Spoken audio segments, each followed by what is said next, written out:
मतध्यायेत् कपिश्रेष्ठं चतुरावरणान्वितं वामभागां सितां पत्नीं सूर्यपुत्रीं सुवर्चलां पश्यन्तं स्निग्धया दृष्टास्तवक्त्रमुकाम्बुजं चित्रचामरसंरिक्तं विरसाज्येषसेवितं मुक्ताहारगणोपेतं रत्नकुण्डलभूषितं दैवीभूषितग्रीवं कनकाङ्गदधारिणं नानामणिसमोत्कीर्णा किरीटोज्ज्वलशेखरं मेघलाधामसंवीतं मणिनूपुरशोभितं पद्मासने समासीनं పీతాంబరసమన్వితం తుభ్యం దాస్యామి హనుమద్దేవ ప్రణతోస్మిం పదాంబుజే. ప్రేక్షకులందరికీ కూడా నమస్కారం. ఫిబ్రవరి మాసంలో ద్వాదశ రాశుల వారికి ఎలా ఉండబోతుందో ఇప్పుడు మనం తెలుసుకుందాం. వృషభ రాశి వారికి సంబంధించి ఫిబ్రవరి మాసమునందు చాలా అనుకోని సంఘటనలు, చాలా విపరీతమైనటువంటి సంఘటనలు జరిగే అవకాశం ఉంది. విద్యార్థులు అలాగే గృహిణుల విషయానికి వస్తే చాలా సాధారణమైనటువంటి పరిస్థితులే కనిపిస్తుంది. ఇంట్లో ఉన్నటువంటి స్త్రీలు ఇంటి యజమాని వల్ల, అతని స్వభావం వల్ల, అతని నడవడిక వల్ల కాస్త ఇబ్బంది పడేటువంటి అవకాశం ఉంది. మీ నుంచి ధనము తీసుకునేటువంటి అవకాశం కూడా ఉంది. అలాగే ఉద్యోగస్తుల విషయానికి వస్తే ఉద్యోగంతో పాటు ఏవైతే స్టాక్స్లో డబ్బులు ఇన్వెస్ట్ చేయడం కానీ, లేదా ఏదైనా బిజినెస్లో ఇన్వెస్ట్ చేయడం కానీ దాని నుంచి లాభం వస్తుంది, కానీ ఇదే కంటిన్యూ అవుతుంది అన్న భావనతో ఉంటే ముందు చాలా ఇబ్బందికరమైనటువంటి వాతావరణం ఉంది. ప్రథమార్థం అంతా బాగా కనిపిస్తుంది, కానీ ద్వితీయార్థంలో ప్రయోగాత్మక పనులు చేయకుండా ఉండడం మంచిది.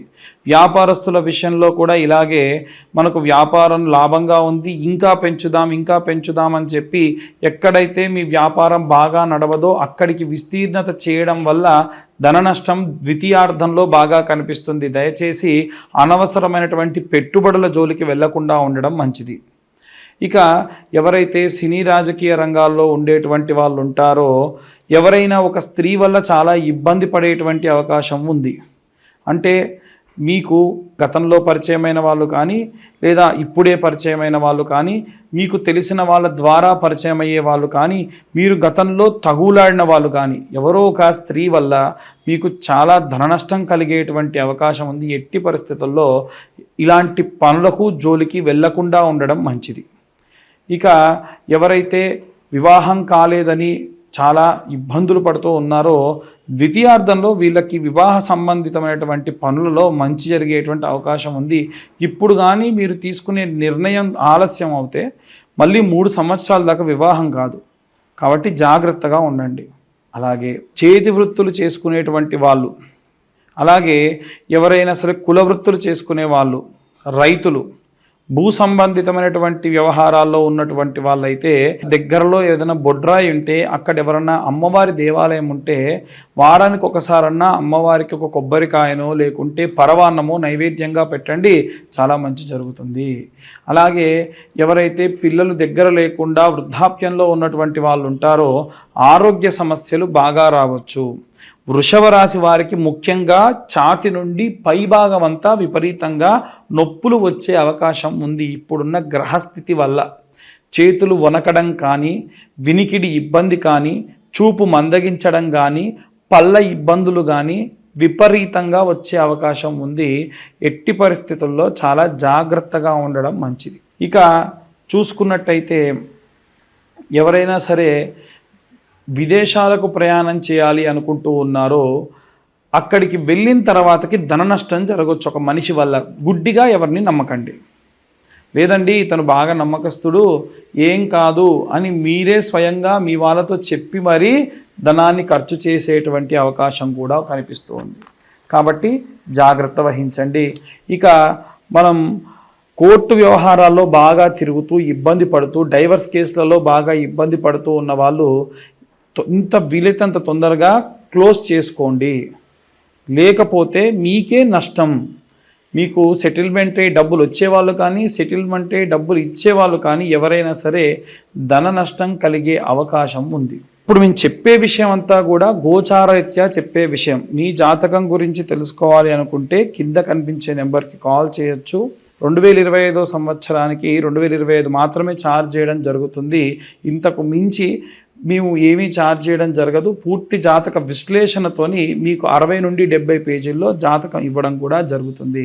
కాబట్టి కింద ఉన్న నెంబర్కి మీ date of birth, time, place ఇవ్వండి. డేట్ ఆఫ్ బర్త్, టైం లేని వాళ్ళకు మాత్రం చెప్పడం కష్టం. ఇక ఈ అన్ని వర్గాల వారికి సంబంధించి ఎలాంటి రెమెడీస్ తీసుకోవాలి, ఎలాంటి మంత్రపఠనం చేయాలనే విషయాన్ని ఇప్పుడు మనం తెలుసుకుందాం. జనవరి 24 నుండి ప్రారంభమై ఫిబ్రవరి 24 వరకు కూడా కుజుడు సంచరిస్తూ మిథున రాశి గుండా ఆ తర్వాతకి ఏప్రిల్ వరకు కూడా ప్రయాణం చేస్తూ ఉంటారు. దీని వలన ద్వాదశ రాశులకి కూడా తీవ్రమైనటువంటి ఇబ్బందులు, అలాగే చాలా మంచి చేకూరేటువంటి రాశులకి కూడా ఉన్నాయి. అయితే అన్ని విభాగాల్లో ఉన్నటువంటి వాళ్ళు, విద్యార్థులు, గృహిణులు, ఉద్యోగస్తులు, సినీ రాజకీయ రంగాల వాళ్ళు, అలాగే రైతులు, చేతి వృత్తులు చేసుకునేటువంటి వాళ్ళు, కుల వృత్తులు చేసుకునేటువంటి వాళ్ళు, పాపం తల్లిదండ్రుల నుంచి దూరంగా నివసిస్తూ ఒంటరిగా నివసిస్తున్న వృద్ధులు, అలాగే విదేశాలకు ప్రయాణం చేయాలనుకునేటువంటి వాళ్ళు, అలాగే ఎవరైతే కోర్టు వ్యవహారాల్లో తీవ్రంగా ఇబ్బంది పడుతూ ఉన్నటువంటి వాళ్ళు, వీళ్ళందరి గురించి కూడా మనం కొన్ని రెమెడీస్ చెప్పుకుందాం. విద్యార్థుల విషయానికి వస్తే నీలా సరస్వతి స్తోత్రం అంటుందండి. ఈ నీలా సరస్వతి స్తోత్రము రోజుకు ఒక్కసారైనా సరే చదువుకోవడం చాలా చాలా శక్తినిస్తుంది. అయితే సరస్వతి యంత్రము అని ఉంటుంది. ఆ యంత్రం మీరు మామూలుగా గూగుల్లో చూసినా సరే దొరుకుతుంది. ఆ యంత్రంలో నెంబర్స్ ఉంటాయి. ప్రతిరోజు పిల్లలకు కొత్త నోట్బుక్ పెట్టేసి ఆ యంత్రాన్ని రోజు వాళ్ళతో గీయించి వాటిపైన రాయించి మధ్యలో కొంచెం అంత కుంకుమ పెట్టి ఇలా రాయండి. ఆ కుంకుమ రోజంతా ఉండాలని కూడా ఏం లేదు. ఇలా చేయడం వల్ల కూడా సంపూర్ణమైనటువంటి వాగ్దేవి కృపా కటాక్షాలు పిల్లల యందు ఉంటాయి. అలాగే గృహిణుల విషయానికి వస్తే ఫిబ్రవరి మాసంలో గుప్త నవరాత్రుల్లో భాగంగా శ్యామలాదేవి నవరాత్రులు జరుగుతాయి. కాబట్టి అమ్మవారి యొక్క నవరాత్రులు అప్పటికే ప్రారంభమై ఉంటాయండి. మరి ఎలా అనే వాళ్ళు కూడా ఉన్నారు. కాబట్టి ఈ నవరాత్రుల్లో కనీసం 9 సార్లు గౌరమ్మను తయారు చేసుకొని మీ ఇంట ఒక మంచి ప్లేట్ చూసుకొని దాంట్లో గౌరమ్మను పెట్టేసి, తమలపాకు లాంటిది పెట్టొచ్చు కానీ వాడిపోతుంది, వడలిపోతుందండి అనేటువంటిది చెబుతున్నారు. కాబట్టి ఒక మంచి ప్లేట్ చూసుకొని దానిపైన అమ్మవారిని గౌరమ్మగా మీ వీలును బట్టి చేసుకొని, మనకు అమ్మవారు ఎలాంటి వర్ణంలో ఉంటారు అనంటే మరకత వర్ణము అని అంటారు. కాబట్టి అలాంటి మరకత వర్ణంలో ఉండేటువంటి కుంకుమతోని అమ్మవారికి అర్చన చేయాలి. అది ఎలా చేస్తారండి అనేవాళ్ళు కూడా ఉన్నారు. ఎలా అంటే అమ్మవారికి సంబంధించినటువంటి వర్ణనలో మనకు కుంకుమ దొరుకుతుంది. ఆ కుంకుమే కుబేర కుంకుమ. ఆ కుంకుమతో ఈ నవరాత్రుల్లో నవమ అంటే 9 సార్లు కుంకుమార్చన చేయడం వల్ల సంపూర్ణ శ్యామల కృపా కటాక్షాలు అందుతాయి. ఆ కుంకుమని 9 రోజుల తర్వాతకి పచ్చకర్పూరం వేసి దాచుకొని ప్రతి ఇంట్లో ఉన్న ప్రతి ఒక్కళ్ళు ధరించడం వల్ల ఎన్నో రకాలైనటువంటి కష్టములని కూడా అమ్మవారు కడతీరుస్తుంది అని శాస్త్రోక్తంగా చెప్పడం జరిగింది.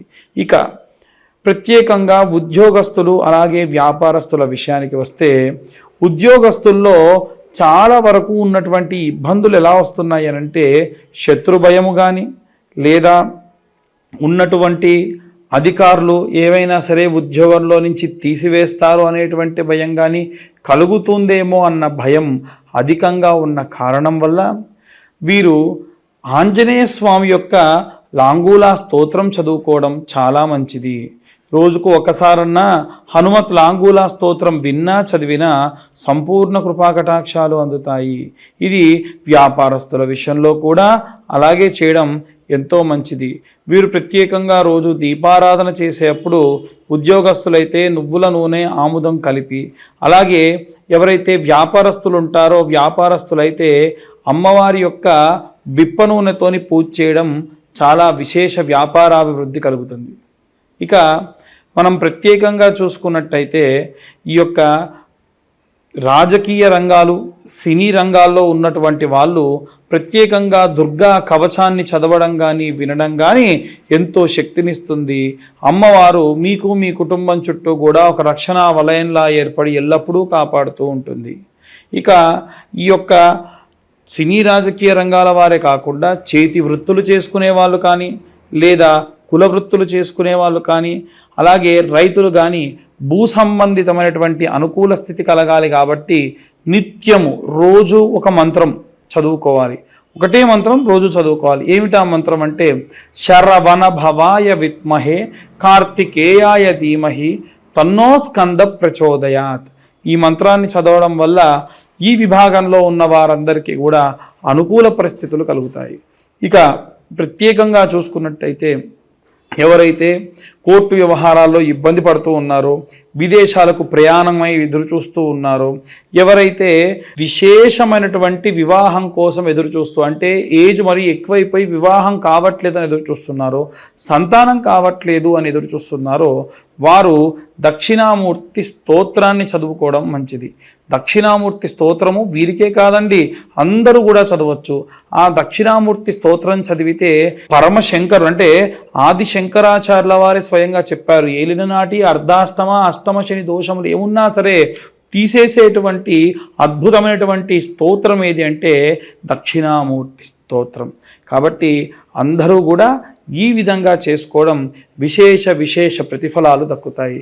చాలామంది ఇవన్నీ కాదండి మీరు ఎలా చెబుతూ ఉన్నారు జాతకము, మీ జాతకం గురించి పూర్తిగా తెలుసుకోవాలనుకుంటున్నాం, మీరు ఎలా చెప్పగలుగుతున్నారంటే గోచార రీత్యా మాత్రమే మేము మీకు జాతక విశ్లేషణ అనేది ఇలాంటి రెమెడీస్ అనేవి చెబుతున్నాం.